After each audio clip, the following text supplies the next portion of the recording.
23 dias de procura e o homem que pode ser o inimigo número 1 da polícia está na cadeia em São Paulo. Francisco de Assis Pereira usou o nome falso, mudou o rosto, foi parar na fronteira do Brasil com a Argentina, mas acabou preso, denunciado por um pescador. A prisão de Francisco pode esclarecer uma série de crimes que assustaram São Paulo. Talvez você nunca tenha escutado falar da história do maníaco do parque, mas fica comigo até o final desse vídeo que eu te garanto que vai valer a pena. A gente vai contar tudo sobre o caso que aconteceu em São Paulo em 1998. A gente vai detalhar aqui várias questões que provavelmente você nunca ouviu falar. Acabou de sair o filme na Amazon e muita gente tem assistido, mas a Amazon muda algumas coisas ali e não conta com alguns detalhes, muitas coisas que são importantes também. Mas antes de a gente falar sobre isso, você já sabe, da produção, roda a vinheta, produção.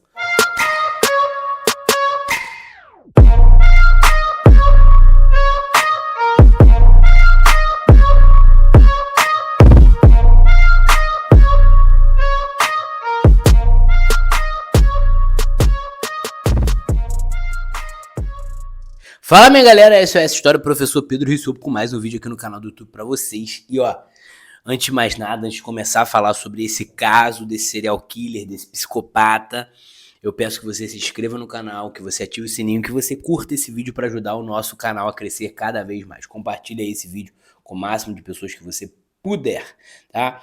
O maníaco do parque, ele é o Francisco de Assis Pereira, nascido em São Paulo, uma criança originalmente muito quieta, andava de bicicleta, patins, de patins até participava de algumas competições.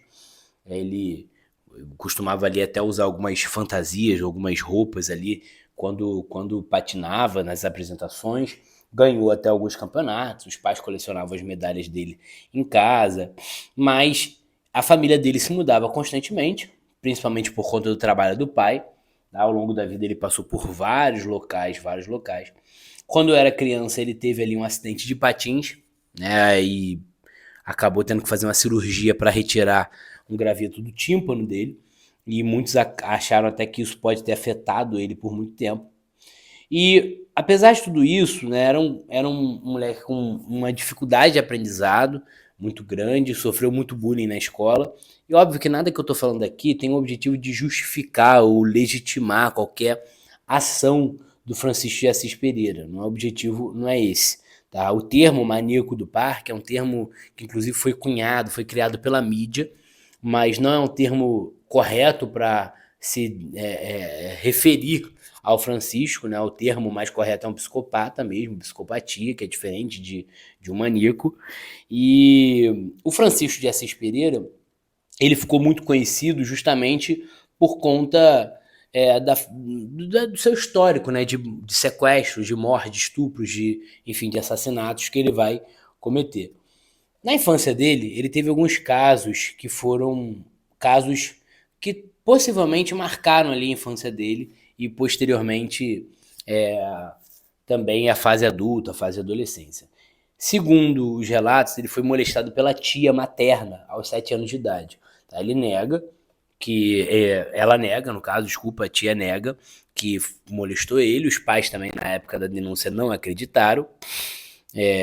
E também, quando ele tinha 8 anos, ele tentou matar um passarinho. Ele matou um passarinho, guardou o corpo do passarinho e a avó falou que ele era um monstro, que ele era uma pessoa muito ruim. Aí ele ficou muito mal, teve uma crise de choro, ficou muito triste.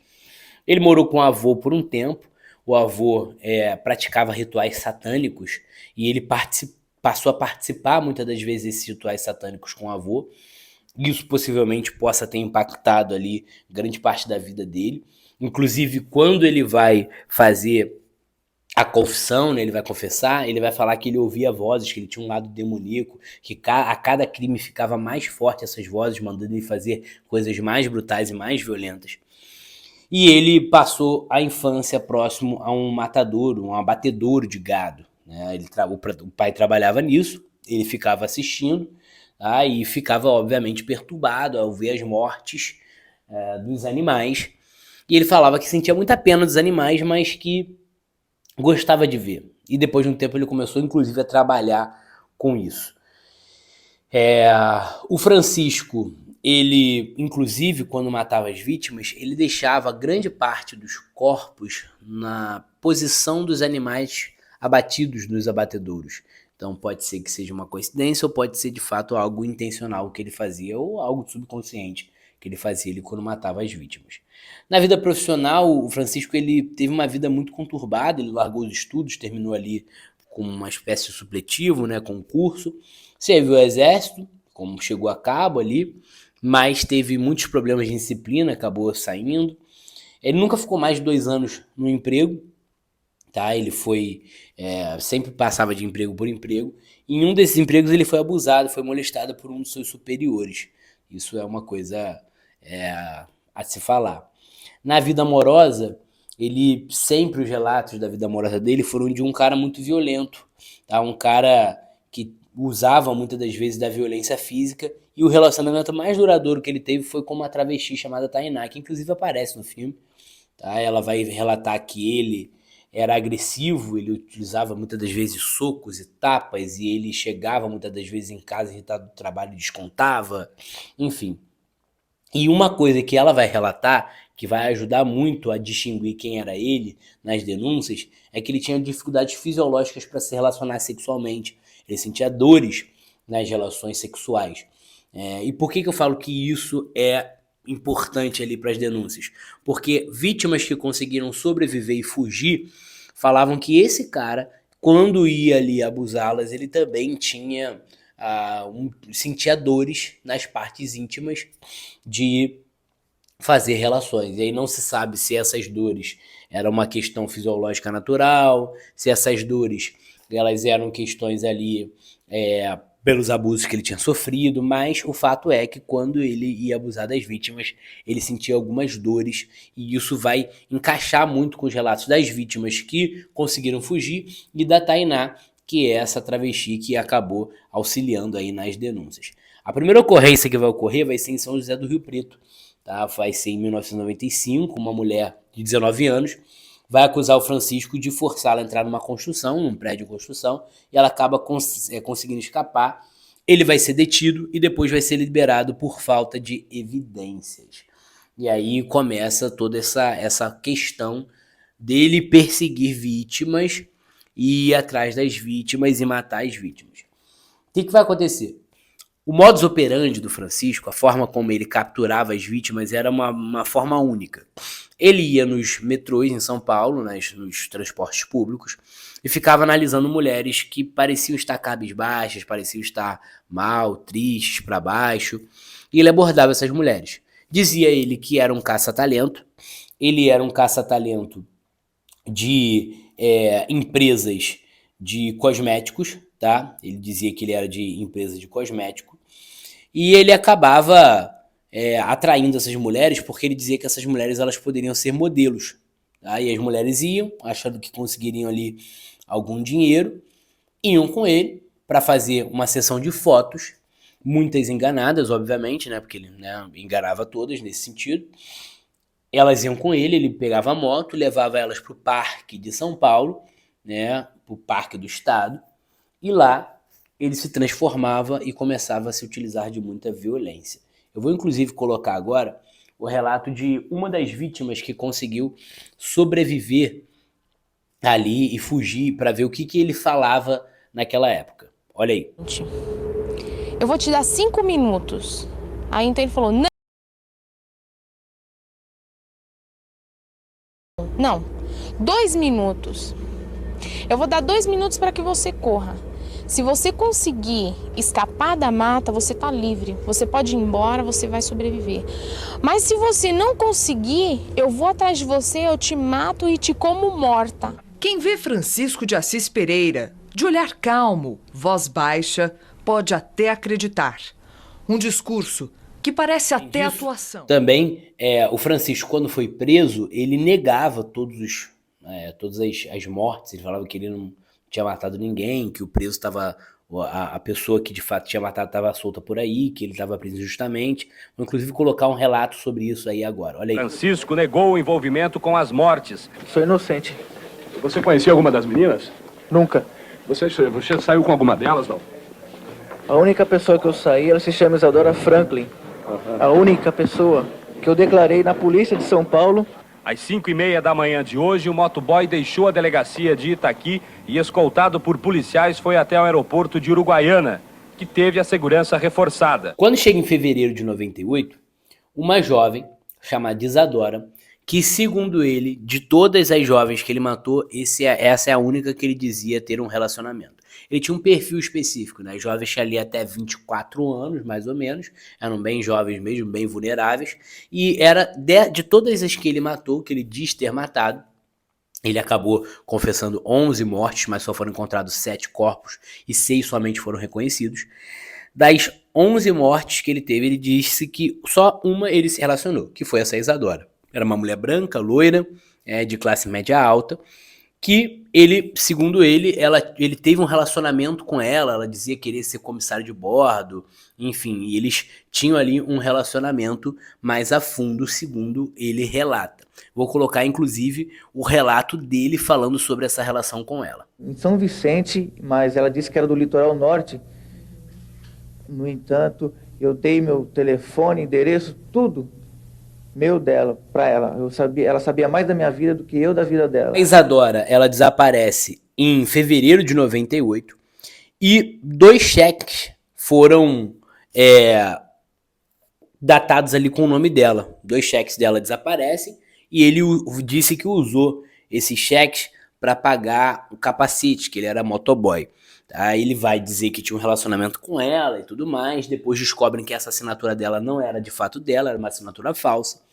E o pai da moça negou que ela tivesse qualquer tipo de relacionamento com alguém. Em 4 de julho de 98, a Isadora segue desaparecida. Ela desapareceu em fevereiro, ela segue desaparecida e alguns corpos vão ser encontrados no parque do estado.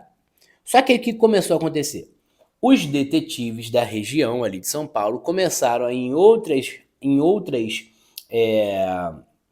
delegacias e começaram a coletar informações de casos de estupro que ocorreram.